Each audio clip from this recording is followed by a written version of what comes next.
Jornal da Manhã, segunda edição. Jovem Pan. Jovem Pan.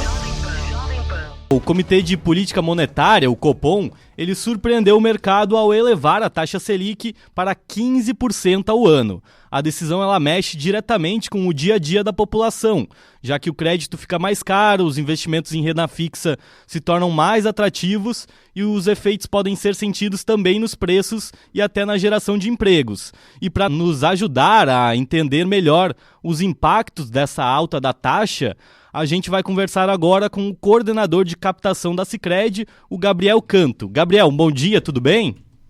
Bom dia, tudo bem? Bom dia aos ouvintes também da Jovem Pan.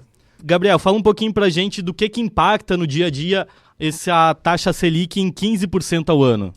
Claro. A Selic é a taxa básica de juros da economia. Então ela impacta a vida de todas as pessoas que estão em casa, por mais que a gente não queira ou não saiba disso, né? Então a Selic é o preço mínimo do dinheiro. Tá? Para as pessoas entenderem de forma bastante simplificada, é isso. Então, o que isso significa? Significa que quando eu vou tomar um empréstimo num banco, por exemplo, a taxa mínima que o banco vai me oferecer um crédito é a taxa Selic. Por outro lado, quando eu vou também deixar o meu dinheiro aplicado, faço um investimento, seja ele em renda fixa ou poupança, a referência também é a taxa Selic. Então, ela serve de referência para toda a economia, né, e todas as pessoas deveriam ter um conhecimento um pouquinho melhor, porque isso ajuda também no momento de negociar um empréstimo no banco ou de fazer uma aplicação quando tem um dinheirinho sobrando também. Certo, e o que isso significa na prática assim, para o consumidor? Quais são os primeiros efeitos que ele vai sentir? Claro. Então, os primeiros efeitos se espalham através do crédito mesmo. Como ele é a taxa Selic, é o preço do dinheiro, o primeiro movimento que ele vai sentir é que quando ele for financiar um veículo, por exemplo, e a taxa de juros Selic sobe, esse financiamento fica mais caro.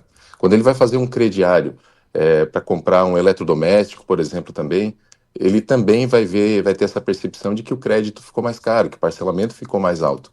Quando ele vai fazer um financiamento de imóvel, vai buscar uma linha de crédito através do seu banco, ele vai perceber que a taxa de juros também ficou mais alta. Então, sempre que a taxa de juros sobe, o crédito que chega na ponta para o consumidor também sobe. E assim, pelo outro lado, quando tem uma reserva financeira e essa pessoa deseja procurar ou fazer uma guarda de recursos para uma previdência ou para o futuro, né? Essa taxa de juros mais alta também beneficia, porque ela vai ter um rendimento também mais elevado. E isso muda alguma coisa para quem tem empréstimo ou pretende fazer um financiamento, por exemplo? Para quem já contratou, não muda nada, porque as taxas de juros elas mudam o cenário futuro. Então, quem contratou lá atrás já assinou um contrato e esse contrato está inalterado, a não ser que ela tenha assinado um contrato indexado à flutuação da Selic. Então, quando a Selic subir, também vai subir a taxa de juros. Mas para quem vai tomar daqui por diante, sim. Então, à medida que as pessoas forem procurando crédito para fazer as suas aquisições, seja ela de imóvel, seja um veículo, seja um eletrodoméstico, a taxa de juros ofertada vai estar mais cara. Isso pesa no bolso do consumidor, né? Com certeza, o crédito mais caro também, de certa maneira, ele freia a economia.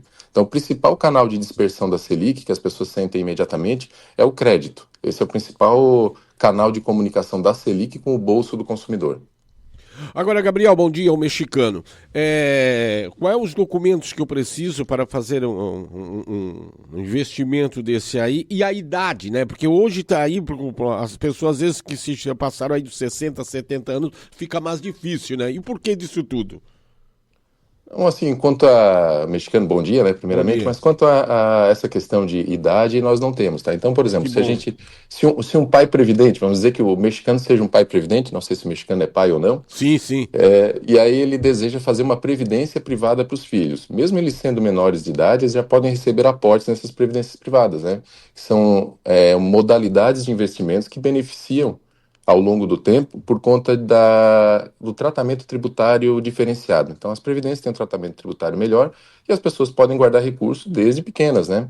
E quando chega numa idade mais avançada, também é importante guardar. Sempre é bom ter uma reserva de emergência. Então, com a taxa Selic um pouquinho mais alta, aquele dinheirinho que vai sendo aportado na poupança também vai render um pouquinho mais. Então, não tem idade para fazer isso, tá, mexicano? Documentos também vão variar de instituição para instituição, mas normalmente é ter uma conta corrente aberta com CPF, RG, um comprovante de endereço, vai conseguir abrir uma conta corrente, seja num banco ou numa cooperativa de crédito, como é o Sicredi, e ali poder fazer os seus investimentos e fazer aquela tão importante, né, reserva de emergência para situações que estão fora da previsão. Hoje ainda vale a pena a gente investir na poupança? Sim, mexicano, a poupança ela tem características diferentes de outros produtos de investimento e dizer propriamente se ainda é vantagem ou não vai depender muito da condição daquela pessoa que está guardando o recurso. Se eu olhar de forma objetiva, a poupança rende menos que outros investimentos, isso é fato, né? Então, se eu tiver um fundo de renda fixa ou um CDB, eu vou ter um rendimento maior que da poupança. Mas a poupança me oferece algumas outras flexibilidades que esse tipo de produto às vezes não tem. Por exemplo, eu posso movimentar minha poupança diariamente. Então, eu posso tirar recursos e aplicar recursos na poupança sem aviso prévio e sem precisar, ou sem ter qualquer limitação para se fazer isso. Então, ela tem livre acesso, tanto para aportes quanto para retiradas. Outro ponto importante para a poupança também é que ela tem isenção de imposto de renda. Isso é uma vantagem, né? Hoje nós temos alíquotas de imposto de renda que vão de 15% até 22,5% sobre o rendimento das aplicações, e a poupança é isenta desse tipo de recolhimento. Agora, quando eu faço ali, por exemplo, você falou que eu posso fazer pro meu filho e tudo, ou neto, se eu quiser fazer, ela fica o quê? Uma poupança forçada que eles não vão poder mexer porque são de menor. Quem vai cuidar da conta é o titular. Mas aí o titular pode retirar ou fica aquela conta fica ali uma poupança forçada até ele se tornar de maior. Como é que funciona?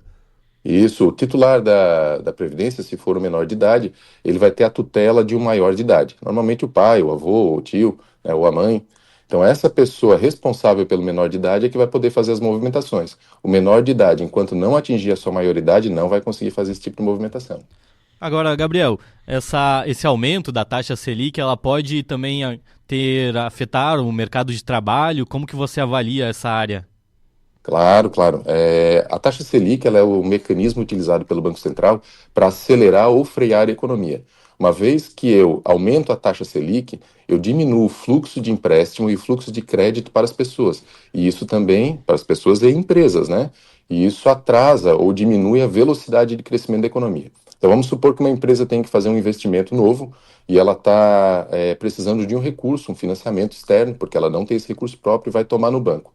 À medida que esse dinheiro fica mais caro com a subida da Selic, muitas vezes esse empréstimo fica na gaveta. A empresa não tira, porque o payback desse dinheiro acaba ficando muito mais alongado. Então, se eu tiver uma taxa de juros de 10%, no momento que a empresa fizer um investimento, ela tem esse recurso, ela tem o seu investimento pago de volta muito mais rapidamente do que se a taxa de juros for 15%. Os desembolsos mensais são mais altos. Então, em resumo, é o seguinte: quando a taxa de juros sobe, as empresas deixam de tomar crédito, ou pelo menos tomam numa velocidade menor, e os consumidores também. Então, de forma geral, o que acontece na economia? É um quadro de desaceleração. Então, sim, impacta diretamente a atividade econômica, e o Banco Central sabe disso e utiliza, inclusive, a taxa Selic como mecanismo para esse fim. Eu subo a taxa Selic e eu diminuo a velocidade de crescimento da economia. Eu diminuo a taxa Selic e as coisas se aceleram, principalmente pelo fluxo do crédito, que as pessoas tomam empréstimo mais barato. E existe alguma previsão de até quando essa taxa pode permanecer no nível alto? Existe sim. Cada instituição financeira tem a sua própria previsão, mas existe uma média dessas previsões, e é por aí que o Banco Central se orienta, que é o relatório Focus. Então, o relatório Focus é uma média das principais instituições financeiras atuantes no país, e esse relatório hoje nos diz que até o final de 2025 nós teremos a taxa de juros a 15%, sem alteração. Certo. E para a gente finalizar, então, tem alguma forma que o consumidor ele pode se proteger dessa alta da taxa? Olha, a taxa Selic, ela permeia aí todas as atividades que a gente tem econômicas dentro de uma sociedade. Então é muito difícil a gente se proteger de altas no caso de uma tomada de crédito, né? Porque as instituições vão se movimentar. Como eu expliquei no início, a taxa Selic é o custo básico do dinheiro. Então as instituições financeiras, como vão captar aí esse custo básico, elas vão repassar o custo no momento de distribuírem os seus créditos. Por outro lado, aquela pessoa que tem um recurso guardado, esse vai estar um pouquinho mais contente, porque a aplicação dele vai estar rendendo melhor. Então, quando a taxa de juros sobe, fica bom guardar dinheiro e fica ruim tomar dinheiro. Então tá, Gabriel, obrigado pela sua participação. A gente agradece os esclarecimentos sobre o aumento da taxa Selic e tudo mais. E tenha uma boa semana. Igualmente, da mesma forma, o Sicredi está sempre à disposição. Um abraço. Um abraço. Então tá aí, o Gabriel Canto, coordenador de captação do Sicredi, conversando conosco.